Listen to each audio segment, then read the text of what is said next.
حاجی آخه اینجا اصلا جای پارک کردن بود ناموسن.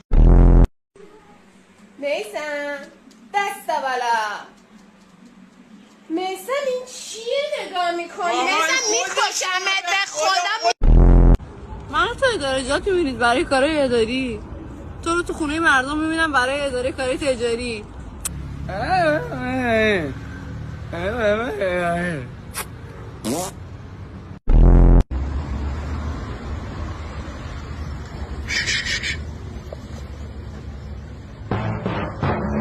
خجالت بکش تخم سگ. داداش یه لحظه بیا. طرف برداشته از اینجا تا اینجا رو خط کشیده که چی؟ عقده بازی ها چیه؟ کردی برام مهمه؟ به خدا اگه مهمه. چرا؟ چون ماشین اصلا مال من نیست.